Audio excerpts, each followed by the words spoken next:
আজকে আমি আসলাম ভিন্ন একটি টপিক নিয়ে। টপিকটা আসলে আমি এ বিষয়ে বলার পরে হয়তো অনেকজন আমার উপর রাগ করতে পারেন, বা অনেকজন আমাকে ভুল বুঝতে পারেন। মোট কথায় অনেকের প্রিয়জনের তালিকা থেকে আমার নামটি হয়তো মুছে ফেলতে পারেন। তবে আমি যেটা মানে আমার যেটা বিরক্ত লাগে, আমি যেটা অভিজ্ঞতা থেকে বলবো, সেটা হচ্ছে ইদানিং ফেসবুকে দেখতেছি অনেকজন বিভিন্ন ছবি বা প্রিয়জনের সাথে বা পরিবারের মানুষের সাথে কতগুলো ছবি আপলোড দেয়। সে ছবিগুলো আপলোড দেওয়ার পরে মুখের উপর মানে একটা স্টিকার বসিয়ে দেয়, যেমন একটা লাভ বা কোনো একটা কিছু বসিয়ে দেয়। তা আমি মানে তাদের উদ্দেশ্যে একটা জিনিস বলতে চাই, এত কাহিনী করে, এত মানে করে এটা আপলোড দেওয়ার প্রয়োজন কি? মানে এই জিনিসগুলো আসলে আমি একদম মানে বুঝতে পারি না। মানে আপনি একটা জিনিস আপলোড দিচ্ছেন, সেটা কেউ না কেউ তো দেখবেই। কিন্তু আপলোড দিয়ে আপনি মুখের উপর এটা দিয়ে আপনি কি বোঝাতে চান যে মানে আপনি একটা জিনিস আপলোড দিয়েছেন, মানে এটা থেকে আমরা কি মানে বুঝতে পারি? আমি আসলে এখনো বুঝতে পারি না। আমি তাদেরকে মানে কি বলে সম্বোধন করব সেটাও জানি না। মানে আমার মাঝে মাঝে খুব রাগ হয়, আবার হাসিও পায়। এই বিষয়গুলো নিয়ে আসলে মানে আমরা মানে কি করতে পারি?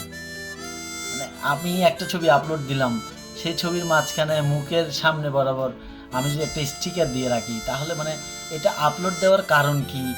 এখানে কার জন্য আপলোড দিলাম? বা মানে এই বিষয়গুলো আসলে ভাবার বিষয়। আমি তাদেরকে তেমন আর কিছু বলতে চাই না। এই জিনিসটা হচ্ছে আমার আসলে খুব মানে নজরে এসেছে এই কয়দিন। মানে বিশেষ করে ঈদের পরে তো আরও বেশি। আহ, আমি তাদের উদ্দেশ্যে বলবো, ভাই আপনাদের যদি এতই ছবি দেওয়ার বা কোনো কিছু আপলোড দেওয়ার ইচ্ছা থাকে, আপনারা সরাসরি আপলোড দিবেন। আপনারা এইভাবে আপলোড দেওয়া আসলে মানে মানে নিজেকে প্রশ্নবিদ্ধ করে রাখেন আপলোডটা দেওয়ার পরে। আমি আরেকটা জিনিস নিয়ে খুবই বিরক্ত, সেটি হচ্ছে ফেসবুকের প্রোফাইলটা লক থাকে আর কি। অনেকজন খুব পরিচিত মানুষ লক অবস্থায় ফ্রেন্ড রিকোয়েস্ট পাঠায়। আইডি লক রেখে যখন আমাদের কাছে ফ্রেন্ড রিকোয়েস্ট আসে, আমরা তো দেখতে পারি না এটা কে বা তার অ্যাবাউট কি।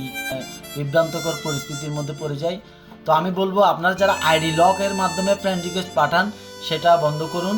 আপনারা আইডিটা আগে পাবলিক করবেন, পাবলিক করে হয়তো ফ্রেন্ড রিকোয়েস্ট পাঠাতে পারেন। এইভাবে মানে জিনিসগুলো আসলে বেমানান, মানে আমার দেখতে আসলে কি বলা যায়, ভালো লাগে না। এটা কিন্তু আমার একান্ত ব্যক্তিগত মতামত, এবং আমার মতামতের সাথে আপনাদের মতামতের কতটুকু মিল আছে সেটা আপনারা অবশ্যই কমেন্ট করে আমাকে জানাবেন। আমি এই জিনিসটার উপর একদম বিরক্ত।